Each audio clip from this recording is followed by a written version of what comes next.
বন্ধুরা, মাংস ছাড়াই মাংসের মতো দেখতে আজকের এই রেসিপিটি বানিয়ে নিলাম।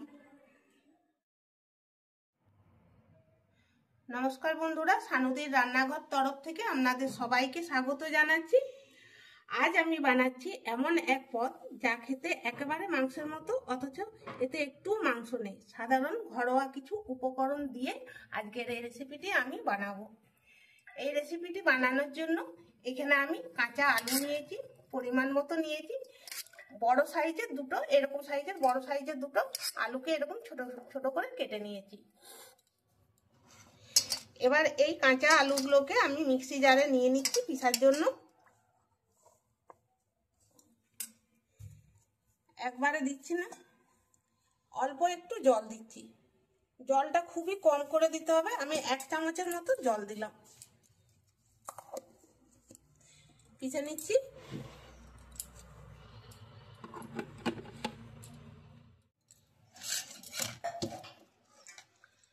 এটা পিষা হয়ে গেছে, একটা বাটির মধ্যে ঢেলে নিচ্ছি। বাকি যে আলুগুলো আছে একইভাবে পিষে নিচ্ছি, তবে জলের পরিমাণ কিন্তু একেবারেই কম দিতে হবে। এখানে আমি 1 চামচ জল দিয়েছিলাম, আর দেখুন কতটা পাতলা লাগছে।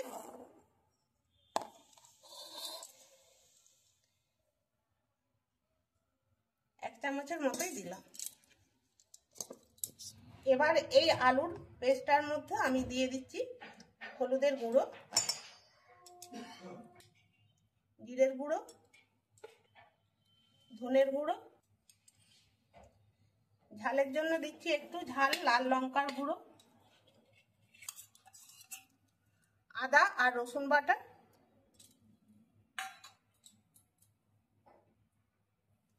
একটু কালো জিরে,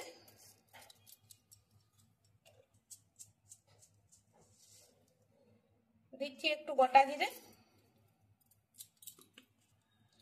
চামচ মাপ করে দিচ্ছি সর্ষের তেল,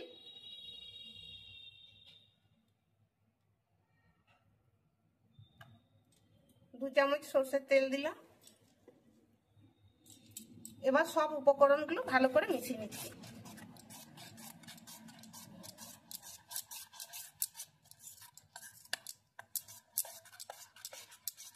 কালারটা দেখুন কত সুন্দর এসছে।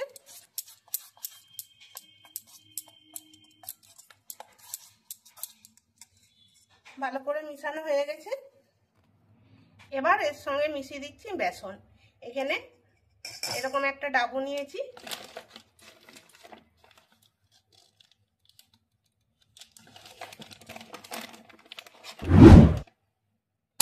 3 ডাবু বেসন নিলাম।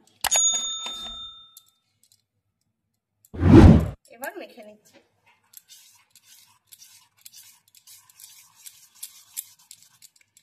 এর মধ্যে নুনটা দিইনি, নুনটা দিয়ে দিই, তা না হলে ভুলে যাব। স্বাদ মতো নুন দিচ্ছি।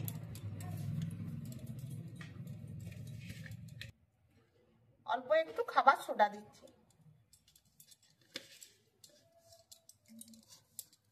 এবার ভালো করে মেখে নিচ্ছি।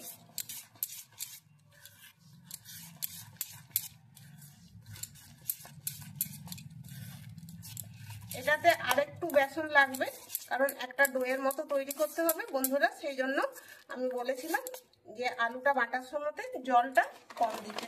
এখানে হয়তো আমার একটু কম জল দিলেই হতো, কিন্তু খুব একটা জল দিইনি, 1 চামচের মতো জল দিলাম।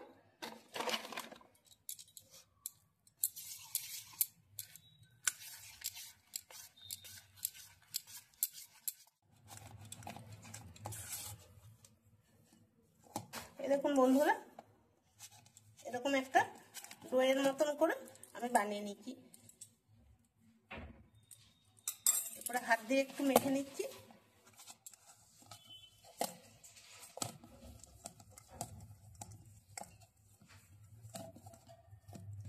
এটা আমি 10 মিনিটের মতো ঢাকা দিয়ে রেখে দিচ্ছি। ফিরে এলাম বন্ধুরা 10 মিনিট পর। এবার আমি এইদিকে গ্যাসে কড়াই গরম হতে বসিয়েছি, দিয়ে দিচ্ছি সরষের তেল।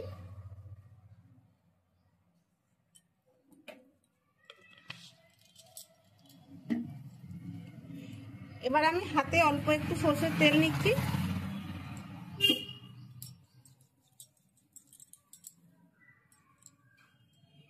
এবার এই ডোটা হাতের মধ্যে নিয়ে এইভাবে একটু মেখে নিচ্ছি। তেলটা কড়াইয়ের চারদিকে লাগিয়ে নিলাম।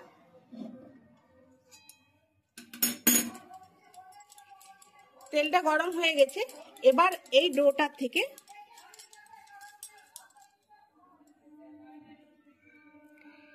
এরকম সাইজের করে নিয়ে তেলের মধ্যে ছেড়ে দিচ্ছি।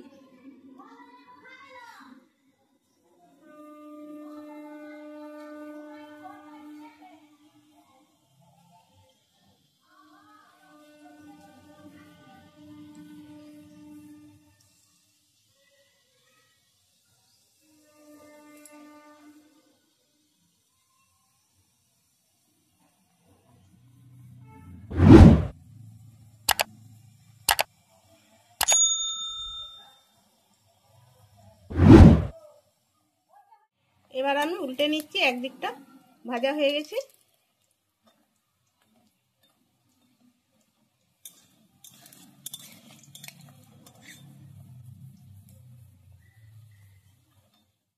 এই দেখুন বন্ধুরা, সুন্দর করে ভেজে নিয়েছি।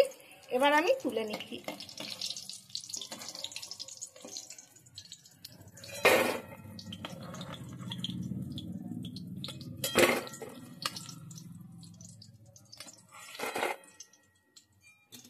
বাকিটাও একই ভাবে ভেজে নিচ্ছি।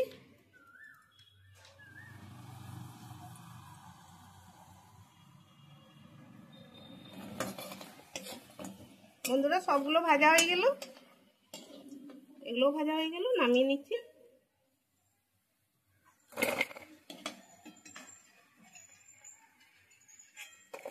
এখানে আমি পরিমাণ মতো তেল নিয়েছি আর দিচ্ছি একটু গোটা জিরে।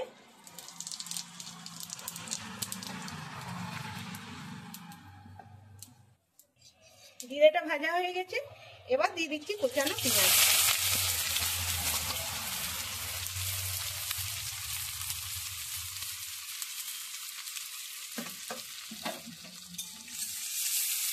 পেঁয়াজটা একটু ভেজে নেব।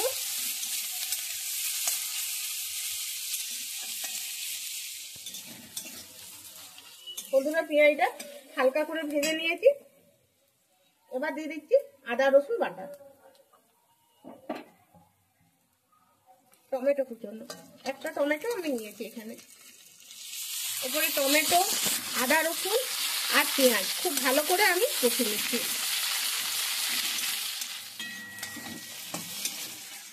এটা কষানো হয়ে গেছে। এবার আমি দিয়ে দিচ্ছি পরিমাণ মতো হলুদের গুঁড়ো,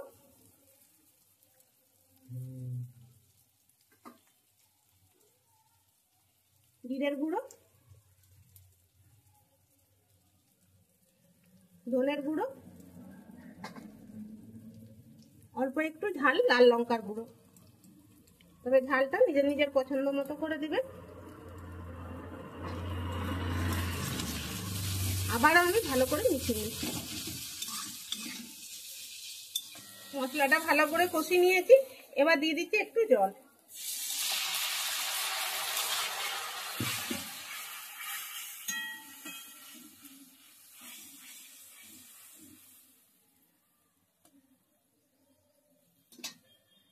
এবার ঢাকা দিচ্ছি, কিছুক্ষণ হতে দিচ্ছি।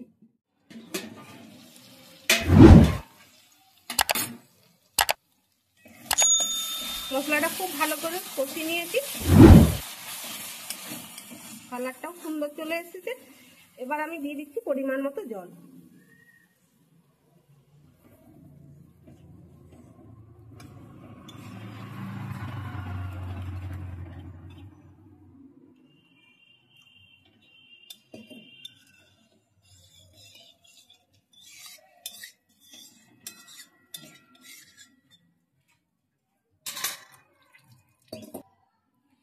দিচ্ছি স্বাদ মতো নুন, গরম মশলার গুঁড়ো,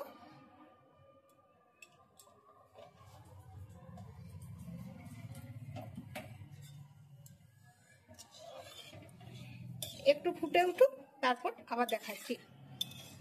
ফুটে উঠেছে। এবার আমি এগুলো দিয়ে দিচ্ছি।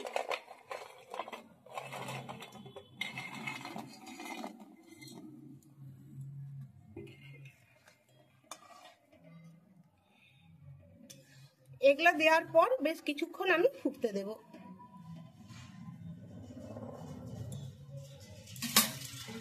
আবারও ঢাকা দিচ্ছি আর গ্যাসের আঁচটা একদম কমিয়ে রেখে দিচ্ছি।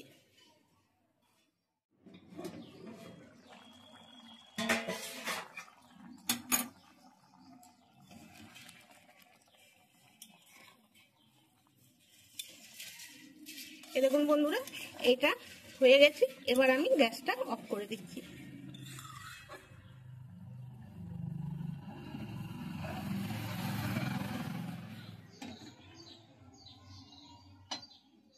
বন্ধুরা, মাংস ছাড়াই মাংসের মতো দেখতে আজকের এই রেসিপিটি বানিয়ে নিলাম।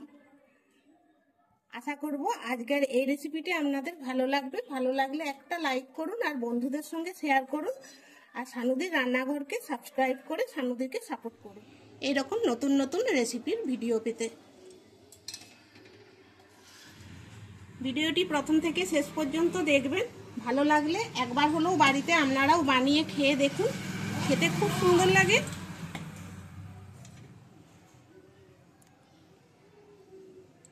তাহলে বন্ধুরা, ভিডিওটি এখানেই শেষ করছি। দেখা হবে আবার পরের ভিডিওতে। সবাই ভালো থাকবেন, সুস্থ থাকবেন। ধন্যবাদ।